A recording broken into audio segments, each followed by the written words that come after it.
Ahojte priatelia, veľmi krásne vás vítam pri tomto našom ďalšom videu. Preúpli sme sa do nového roku 2025 a ja verím, že toto nie je obyčajný rok, ale je to rok, ktorý sa stane takým kľúčovým v dejinách nášho ľudstva. A aj toto video, duch ma tak vedie k tomu, stále ma tlačí do jednej myšlienky, s ktorou by som sa s vami chcel pozdieľať a verím, že to súvisí s tým, čo všetko sa chystá a začína od tohto roku 2025 a verím, že je to až také, nazval by som to také prorocké a mám naozaj veľkú túžbu sa s tým s vami pozdieľať. Tak poďme sa teda pozrieť, alebo poďte spolu so mnou do toho, čo mi duch zjavuje a verím tomu, že je to veľmi dôležité pre nás kresťanov. Ako keby mi duch tak kladie na srdce, že v živote kresťana a hlavne toto obdobie bude také zlomové, kedy sa my kresťania dostaneme na takú križovatku, kedy je dôležité sa rozhodnúť, že či sa vydám cestou takého duševného, telesného kresťanstva, alebo sa vydám cestou duchovného kresťana.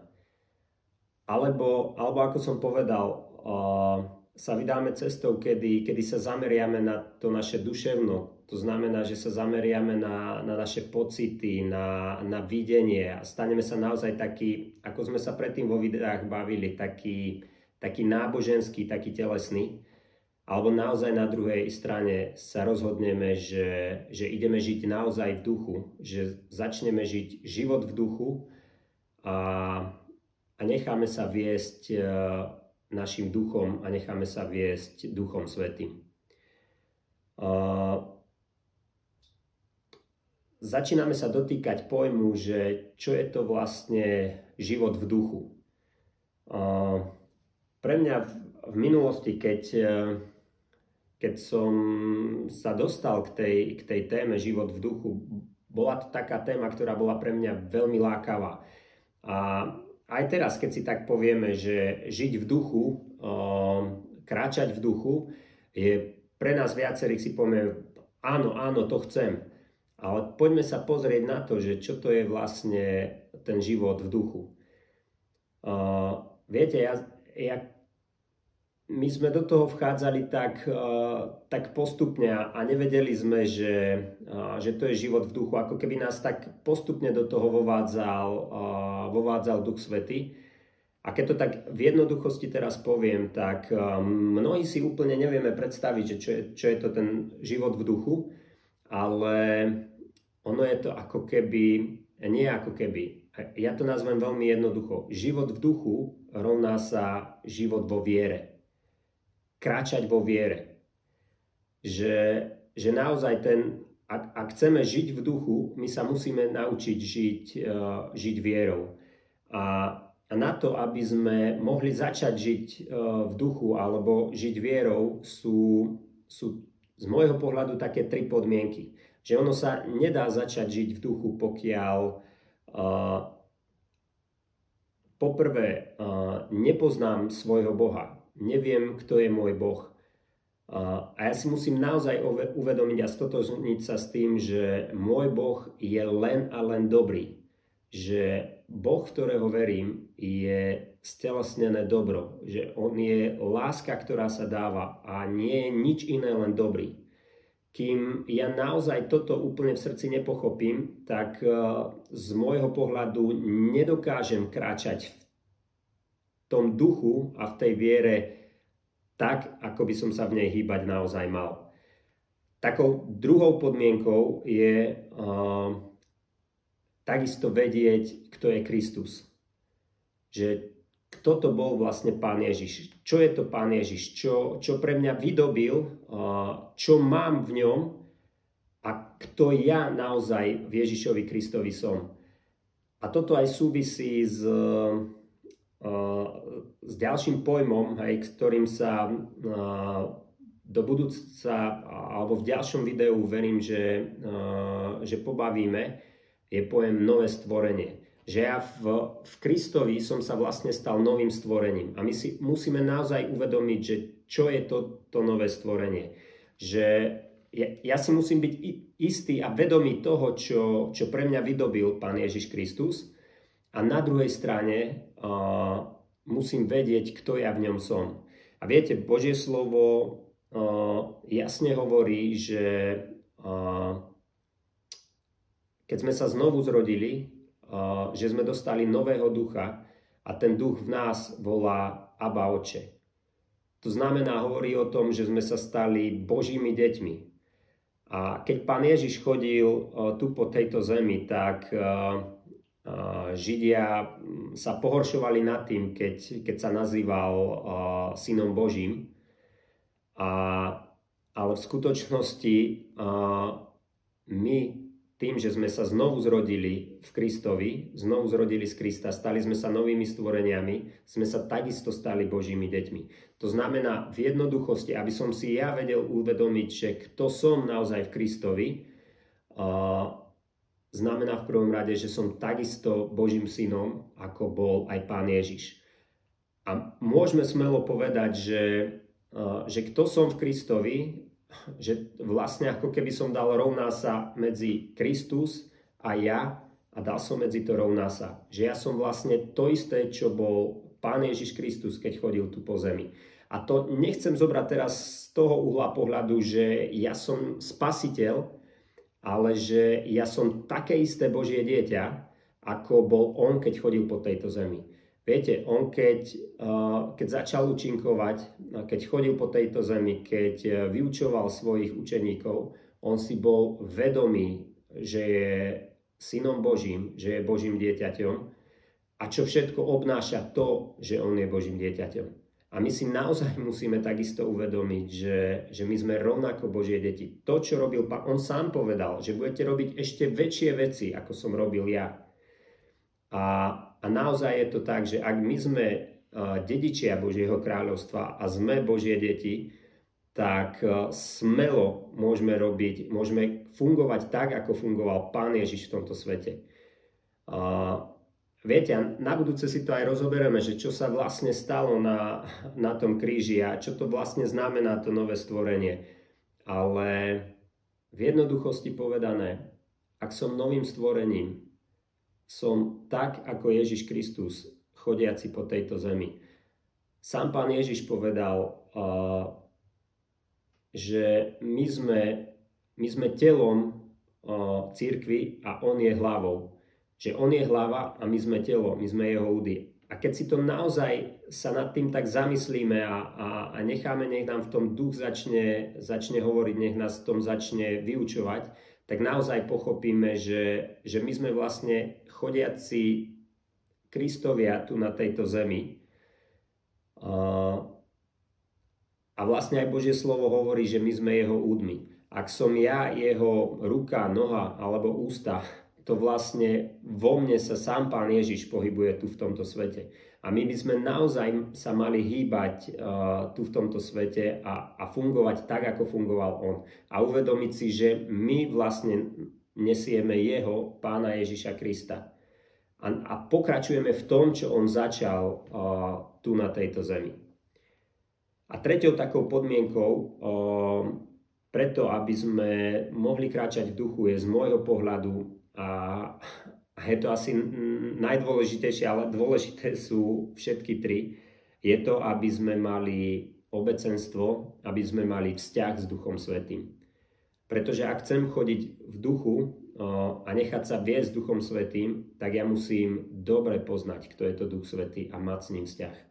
Preto ja som vás aj v tom druhom videu odkázal na tie prednášky od Fabiana Blaškeviča, kde na tie témy modlitby srdca, kde my si musíme uvedomiť naozaj, že čo je to vlastne modlitba. Že modlitba nie je to, ako sme boli v minulosti zvyknutý alebo naučený, že je to nejaké recitovanie, že je to to, že si budem čítať Božie slovo, že ja neviem, čo budem robiť, že je to naozaj čas, kedy ja sa živo stretnem s Duchom Svätým, s Pánom Ježišom Kristom. A dá sa počas toho aj čítať to Božie slovo. Ja nevravím, že čítať Božie slovo nie je modlitbou, ale len vtedy, keď ja vôjdem a stretnem sa s Duchom Svätým, stretnem sa s Pánom Ježišom a v tej prítomnosti ja si otvorím Božie slovo, tak to už nie je, že ja si čítam nejakú literu, že ja si len čítam nejaké texty, ale to ma už Duch Svätý priamo uvádza do toho Božieho slova a sám mi vysvetľuje to Božie slovo. Mnohí ste to zažili a môžete potvrdiť, že ak ja takto čítam Božie slovo, je to niečo úplne iné. Zrazu texty, ktoré som čítal veľakrát predtým, vnímam, otvárajú sa mi oči a zrazu začínam tomu rozumieť. Zrazu sa mi začínajú jedny verše prepájať s druhými. Zrazu zažívam všetci to poznáme, aha efekt, že vlastne pochopím, o čom sa tam vraví. A preto je veľmi naozaj dôležité, aby sme mali vzťah s Duchom Svätým, aby sme ho poznali a spoznávali. Viete, takisto je veľmi dôležité poznať toho Ducha Svätého, aby sme sa my naučili rozoznávať, že ako k nám hovorí Duch Svätý. My keď sme v tom začínali, alebo keď som sám sa začínal v tomto hýbať a uvedomovať si Ducha Svätého, tak som takisto nemal nejaké predstavy, že ako to vlastne hovorí, ale my si musíme naozaj uvedomiť, že Duch Svätý, tak ako som aj ja miliónkrát predtým počul, že hlas Ducha Svätého je taký tichý hlas vo mne, ktorý ja sa musím naučiť rozoznávať.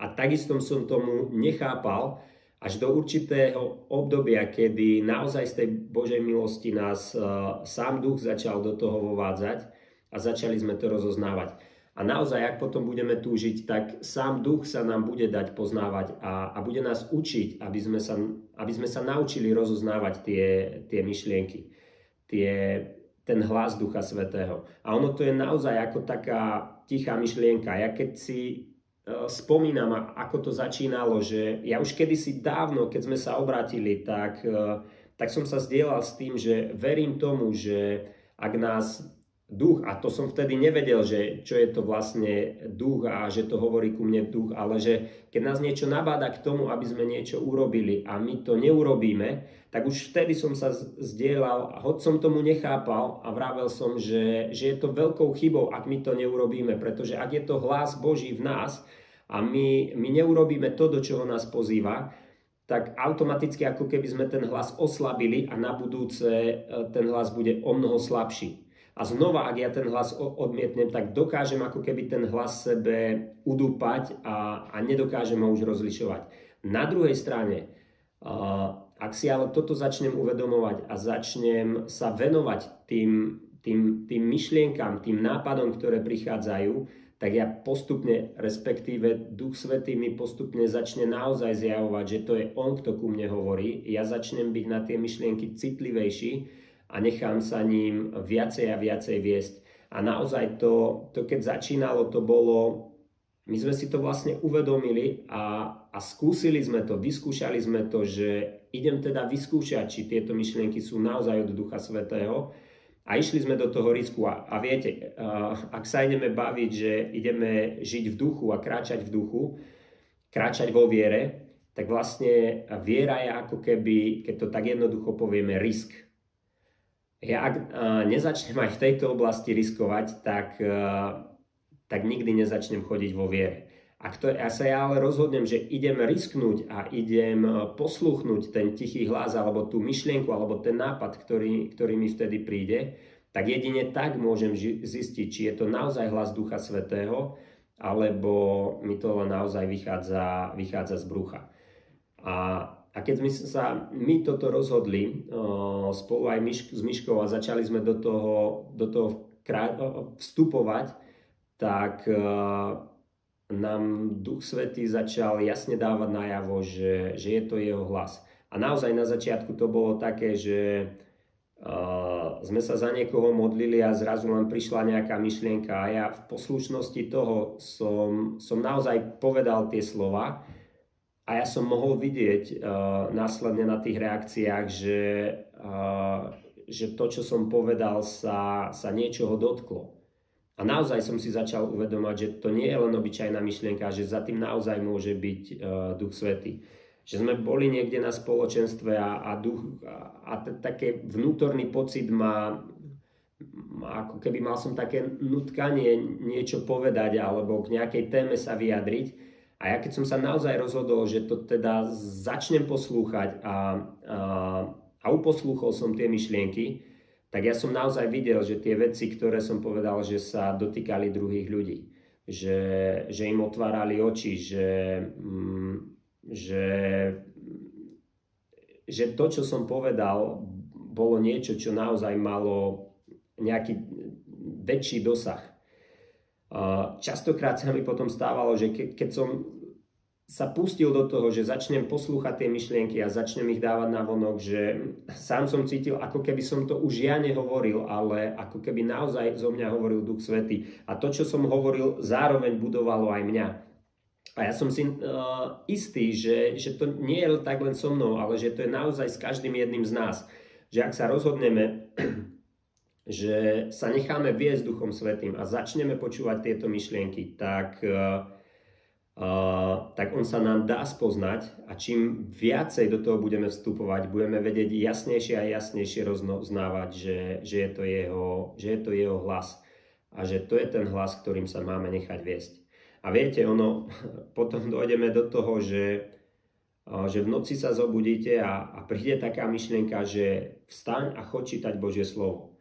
A v tej únave noci, kedy je človek unavený, tak častokrát povie, to je len taká proste myšlienka. Ale ja v poslušnosti toho som neraz naozaj vstal, odišiel som z postele a šiel som do druhej miestnosti, kde som sa začal modliť, kde som si, poviem príklad, keď mi povedal, choď a otvor si Božie slovo, otvoril som Božie slovo a ja som vtedy zažíval neskutočné chvíle s Pánom Ježišom a s Duchom Svätým. Že to naozaj nebola len nejaká blbá myšlienka, ale to on sám ma naozaj volal. A toto boli veci, ktoré nás začali hlboko presviečať, že ten hlas, tie myšlienky, ktoré ti prichádzajú, že to som naozaj ja. A viete, my sme potom vstupovali do toho ďalej a ďalej a prichádzalo to do toho, že nás Duch Svätý vovádzal, že začni sa modliť za túto a túto vec. A my sme zažívali, aj keď nie hneď, ale dostávali sme spätné väzby, že naozaj to, keď sme vstúpili a uposlúchli ten hlas, že naozaj za tým bol Boh. A z tohoto celé, čo vám hovorím, preto si dovolím aj tvrdiť, že to, čo som povedal, že tento rok je taký kľúčový, naozaj verím, že je to také prorocké, že naozaj ako keby je to čas, kedy my, kresťania, sa musíme naozaj rozhodnúť, že či sa vydáme tou cestou duševného kresťanstva alebo cestou duchovného kresťanstva, že budem žiť život v duchu a nie v duši. Lebo viete, prichádza čas, kedy a verím, že tento rok je zlomový v tom, že začne to zvádzanie kresťanov byť čoraz jasnejšie a čoraz intenzívnejšie. Božie slovo jasne hovorí, že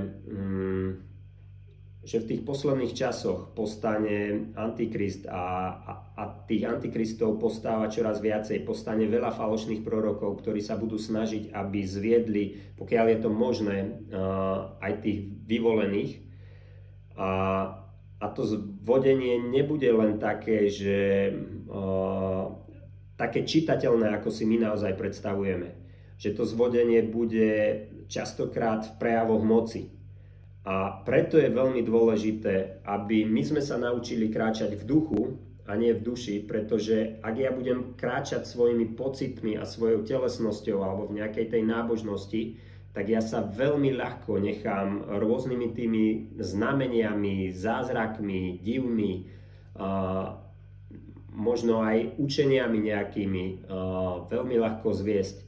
Na druhej strane, ak ja naozaj sa učím a začínam kráčať v duchu a žiť v duchu, tak z vlastnej skúsenosti vám viem povedať, že dokážem v duchu rozlíšiť, že či je to z Božieho ducha, alebo to nie je z Božieho ducha.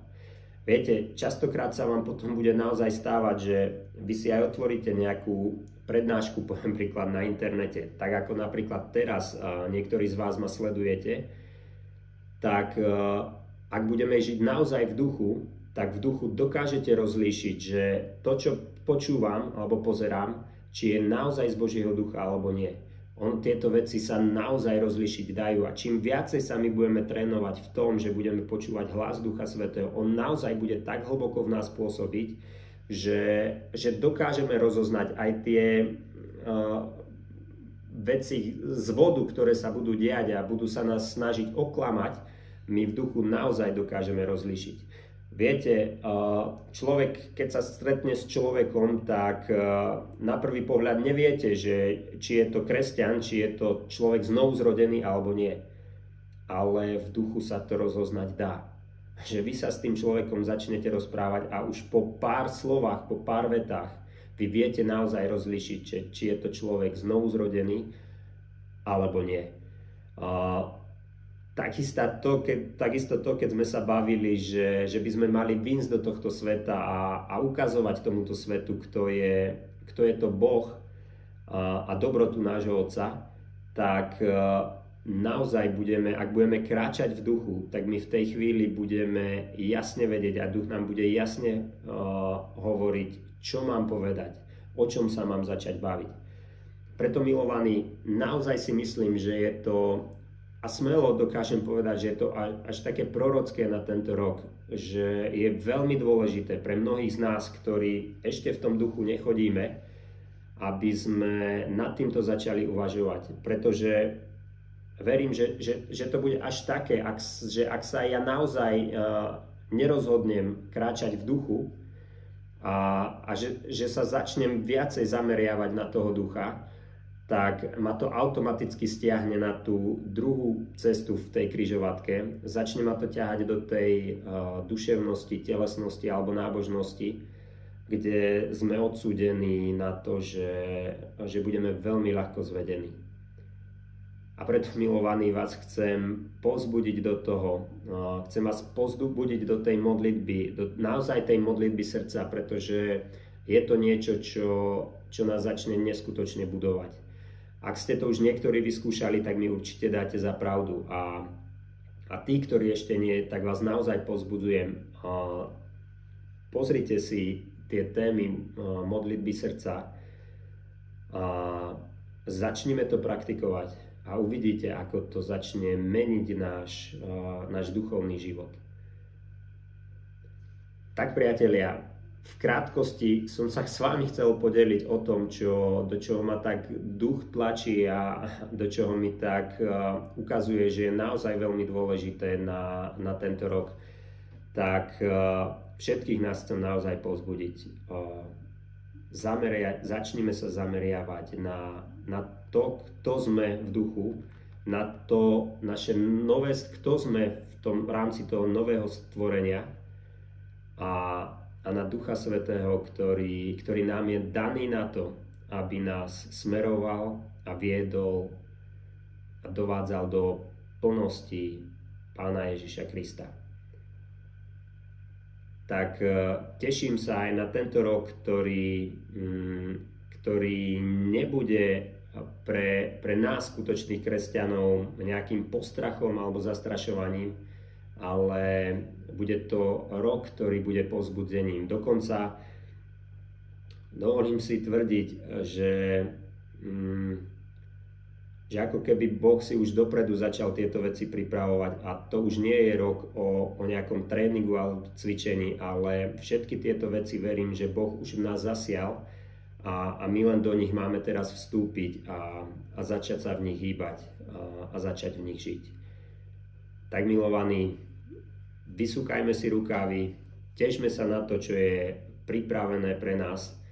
A keď poviem vysúkajme si rukávy, tak aj z toho dôvodu, že máme čo robiť, pretože Pán Ježiš povedal, pozrite sa okolo, že polia sú už zrelé, že obilie už dozrelo, že naozaj, keď sa obliadneme dookola, tak tie polia už žltnú alebo sa belejú a je tu pripravená taká žeň alebo čas žatvy, do ktorej sme pozvaní, aby sme išli a zbierali tú úrodu, ktorú pred nami pripravili iní, ktorú pred nami pripravil Duch Svätý, a my, aby sme do toho vstúpili a pokračovali v diele, ktoré bolo pred nami začaté.